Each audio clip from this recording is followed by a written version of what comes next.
फक्त आपले 100 रूल्स करून तुम्ही भारतातल्या कुठल्याही एक्झाम मध्ये इंग्लिश या विषयामध्ये पैकीच्या पैकी स्कोर करू शकता। मग तुम्ही इंग्लिश मध्ये 0 जरी असले आणि एक्झाम कुठलीही असली तरी तुमचा स्कोर हा पैकीच्या पैकी येणार, फक्त आपले 100 रूल्स करून। या अगोदर जर तुम्ही 6 पाठ बघितले नसतील तर पहिले 6 पाठ बघून घ्या। आजचा हा 7वा पाठ आहे आणि आज आपण नवीन रूल शिकणार आहोत आणि त्याच्यावर भरपूर क्वेश्चन घेणार आहोत। मग तुम्ही 0 जरी असले तरी सुद्धा आजचं लेक्चर करून तुम्ही प्रश्नाची उत्तरे सुद्धा द्याल।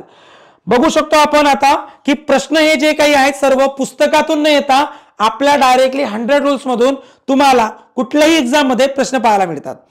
बघा रूल नंबर 7 काय म्हणतो। रूल नंबर 7 असा आहे की सेकंड सब्जेक्ट नुसार आपल्याला वर्ब घ्यायचा असतो, हा रूल आहे। बेसिकली हा विद्यार्थ्यांना नाही समजला असेल, आता मी शून्यापासून समजून सांगतो।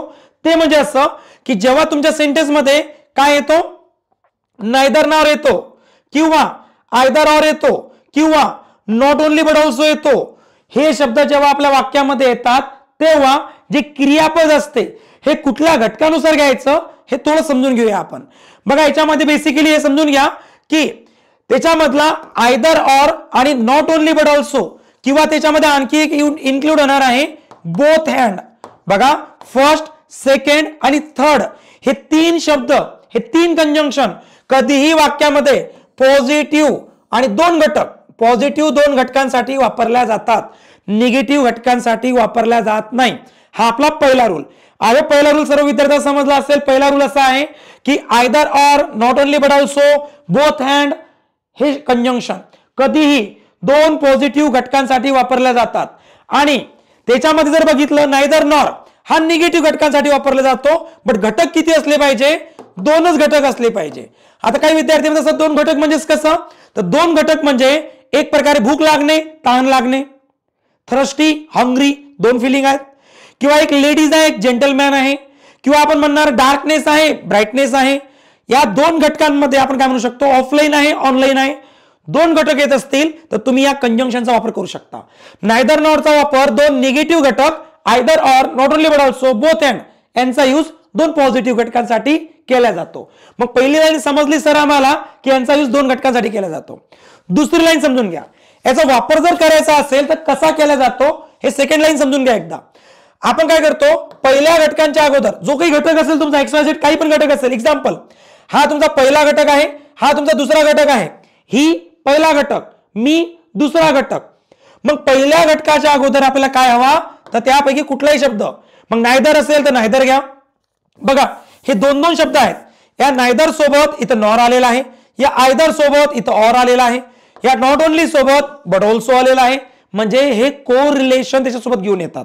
मग आपण म्हणू शकतो की पहिल्या घटकाच्या अगोदर याच्यामधला हा पहिला पार्ट, मग तो काही असू शकतो, हा पहिला पार्ट घ्यायचा, यापैकी काही घेऊ शकता तुम्ही।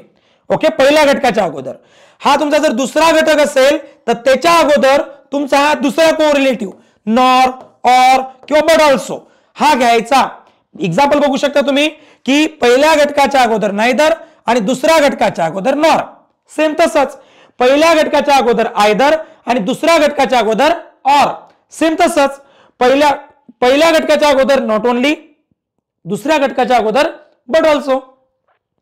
म्हणजे आता आम्हाला 100% समजलं की यांचा जो वापर केला जातो हा एक्झॅक्ट कसा केला जातो। बट जे क्रियापद घ्यायचं असते हे कोणानुसार घ्यायचं, तर जे क्रियापद आहे, जे वर्ब आहे आपलं, हे कधीही दुसऱ्या घटकानुसारच घ्यायचं।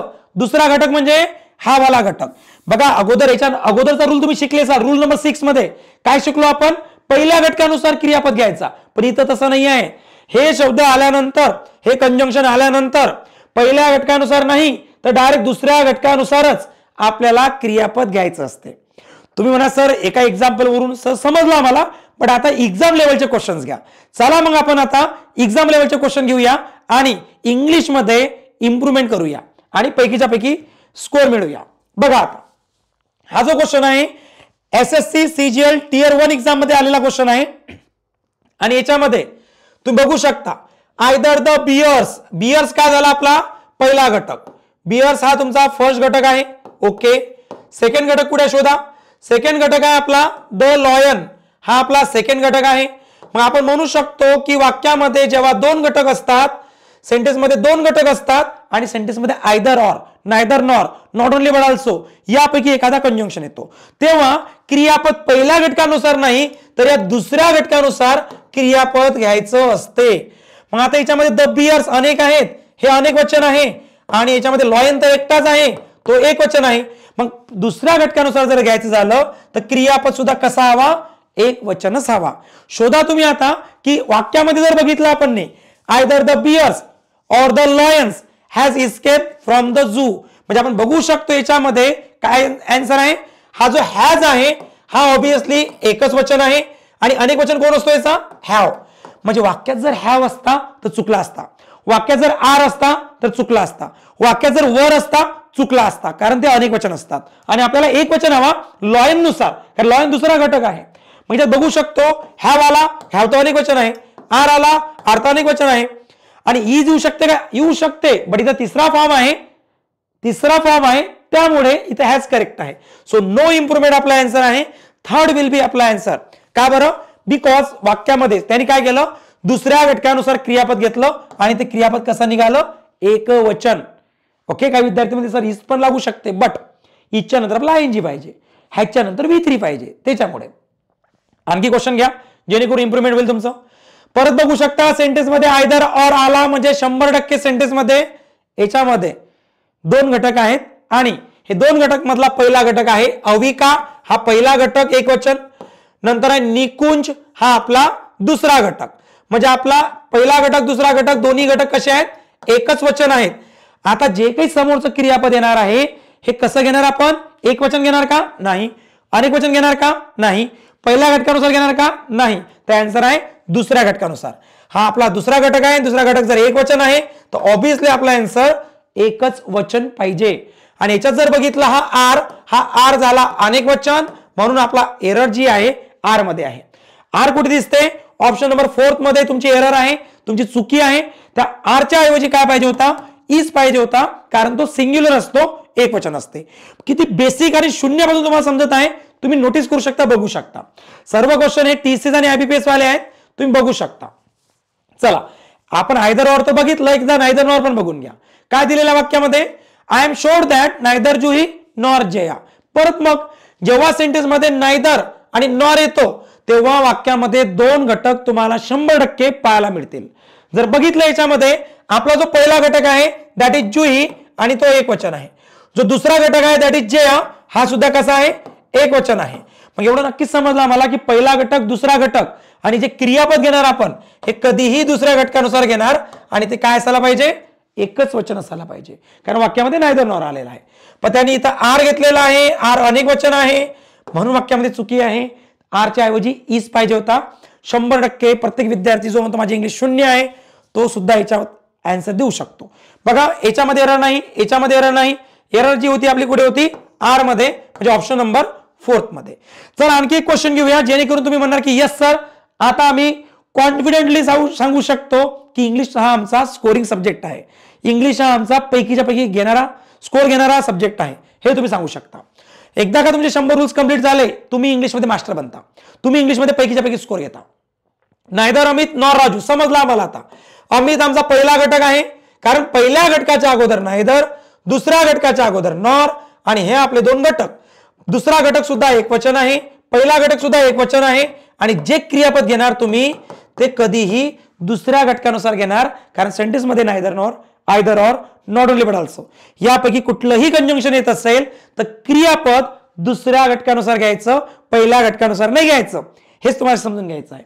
आणि याच्यामध्ये जर बघितलं आपण आणखी तर असं म्हणू शकतो, याच्यामध्ये हा जो क्रियापद आहे त्याने अनेक वचन घेतला, सेम एरर होती. इथं एरर आहे आर मध्ये एरर आहे, म्हणजे पहिलं ऑप्शन तुमचं उत्तर आहे.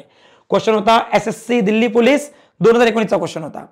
बघू शकता अशा पद्धतीने तुम्ही झालेले सर्व क्वेश्चन सॉल्व्ह करू शकता. As you can see there are around 15 questions. हे 15 क्वेश्चन्स आहेत, बाकीचे सर्व क्वेश्चन, फक्त 15 नाही तर याच्यामध्ये आणखी इन्क्लूड करून क्वेश्चन आपण टाकतो. सर्वांचे आन्सर सुद्धा आपण दिलेले आहेत, ऍज यू कॅन सी बघू शकता तुम्ही. आणि दिवसेंदिवस मी दर 8 दिवसाला, दर आठवड्याला हे क्वेश्चन वाढत असतो. आपली जी पेड बॅच आहे त्याच्यामध्ये तुमच्याकडून 1000+ क्वेश्चन सोडून घेतो की जे टीसीएस आणि आयबीपीएसचे आहेत. ओके, तुम्हाला वाटतं की सर बघा कोर्स जॉईन करायची काही गरज नाही. ज्याला वाटते की नाही सर मी एवढं बघूनही करू शकते आणि माझ्याकडे पुस्तक आहेत मी अभ्यास करून घेईल आणि मी इंग्लिशमध्ये पण इंटेलिजंट आहे, मग काही करण्याची गरज नाही तुम्हाला.